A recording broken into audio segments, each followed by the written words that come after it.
Welcome to my own collection. A viewer recently asked me if I would show my own collection of steam engines.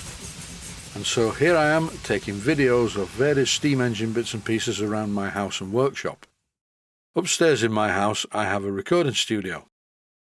And on the landing at the top of the stairs there's an area where I make tea and coffee for customers in the studio. And amongst other things, this is where I keep my modest collection of Mamod steam engines. There's a traction engine, not a very old one, and also a Mamod steam wagon. This isn't an old one either, because it has the plastic knob on the reversing lever, and a very clumsy whistle valve.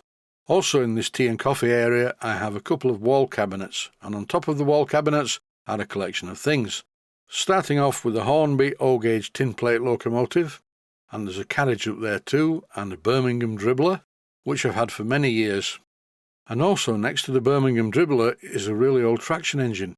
I was given this by a man in Leeds called Roy Haynes. Roy had his own engineering company and he made these, I think, for a toy shop in London.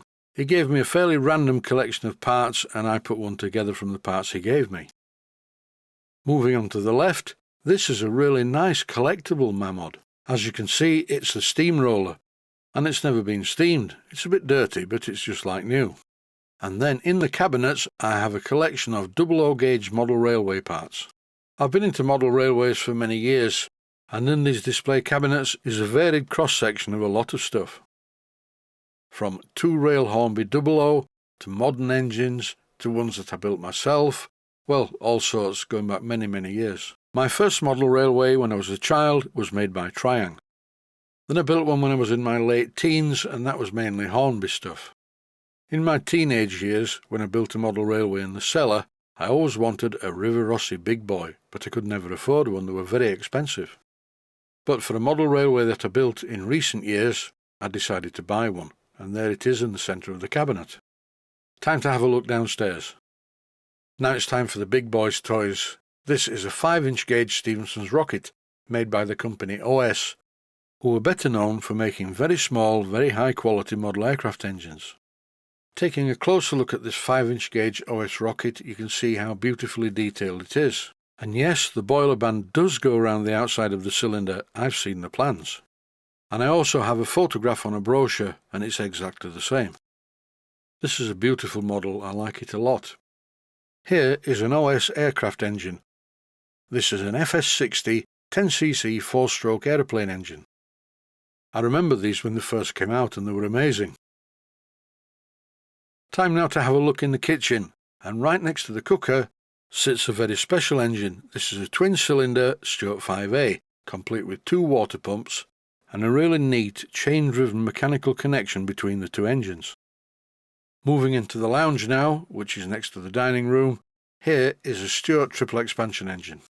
I bought this recently. It was built in Scotland by a very talented engineer called Ronnie Maul, and it really is a work of art. I made a few videos a while back showing it running, and it does run very well. Also in my lounge is this. It's a beam engine, which was also the subject of a video series a while back when I rebuilt it completely. Also in the lounge, in an oak display cabinet, is this, a Chinese-manufactured 14XX Great Western Railway locomotive. This engine is brand new. I rebuilt it because there was initially a lot wrong with it, and now it's a lot better. On a shelf underneath the display unit is the tender for my 5-inch gauge Stirling Single. It's beautifully made. As is the 12-inch Southworth Engines water pump, which was built by my good friend Mr. Don English. On the old sideboard that belonged to my late grandmother is a particularly nice 1.5-inch scale traction engine. I bought this a few years ago as a bit of a mess. I repaired it, renovated it and sold it to a friend of mine. But then, after a couple of years, I bought it back off him and renovated it again. This is something mad that I bought a few years ago. It's an old copper boiler. I bought it via eBay and I was very close to saying to the chap, "Is this a joke? It's terrible." Because he'd put all sorts of details in the listing saying it was a working steam boiler out of a steamboat. But what it really is a water boiler from a railway carriage at the turn of the century. I renovated it and now keep it behind the door in the lounge. I have a small wall-mounted glass cabinet. I'll open it so you can see what's inside. Forget the top shelf, that's not very important. It's just a tin plate car and a small electric helicopter. But at the bottom of the cabinet is a really nice Stewart Sirius from a World War II generating set, and it runs beautifully. And then there's this, and this is what is known as a Bassett-Loke Tangy engine. It was kindly given to me by Simon Hudson at the Steam Workshop, and I had to make a new crankshaft, new crankweb, new connecting rod, new crosshead, new piston rod, and a new end cylinder cover. It was good resurrecting this old engine, and it runs like a Swiss watch now. And if you haven't seen the series, it's worth a look. On the centre shelf above the engines is an O-gauge Bing carriage, and to the right of that is a microcosm twin-cylinder marine engine. It's quite a sweet little thing really, and it runs well in both directions, but it's a brass engine, and I don't really like brass engines. In another cabinet in the same room, I can't really get to this to open it, but there is a 1903 Bassett-Loke clockwork train, and apparently it's very rare. Back now into the kitchen, and on the fireplace I have two Hornby Stephenson's rockets. One is a display model, and the other one is supposed to work. I use them as bookends usually, but in my kitchen they sit either side of this, a calendar, with really depressing things written on it for every day of every month, just what you need in these strange lockdown times. I think I'll go and have a look in the workshop. And in the workshop there is this. It's a twin Victoria steam plant, complete with a Stewart HB6 boiler and a Southworth Engines duplex pump. The pump still needs a bit of attention, and there'll be a series about this very shortly. This is a single Victoria steam plant, complete with a water pump and a really nice Scotch return tube boiler. When I run this engine I don't have to do anything at it, because the crankshaft driven pump feeds enough water into the boiler to keep the boiler level constant.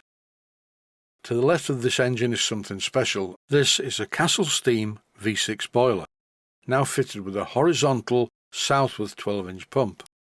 It has a very long chimney, so you get plenty of draft. This is easily the best boiler of its type I've ever used. On the workbench in the centre of the workshop is work in progress. This is my Stirling Single getting ready to be painted. It's built in 5-inch gauge, and it's a really nice thing. High up in the workshop on a shelf is my Aeroplane. This is the only one I've got left. It's called a Cougar 2000, and it's what's known as a fun flyer because it has very large control surfaces and a very powerful engine. I must make some time and have a fly with this. On the shelf next to the fun flyer is a boiler.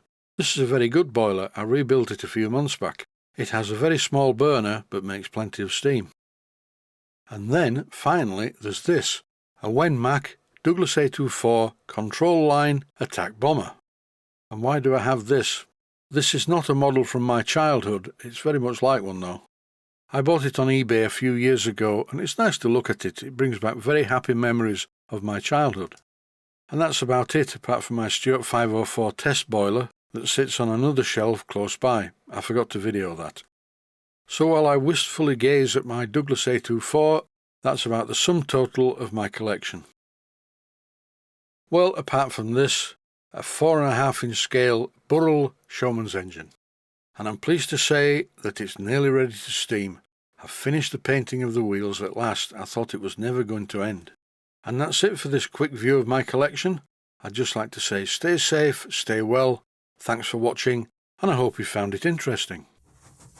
Please take the time to visit my main Steam Models website and click on the section of the website that says Video Playlists. And by doing that, you can find other videos that you may like to watch. And by using the playlists, you can actually watch the videos back to back, making it unnecessary to comment that the videos are too short.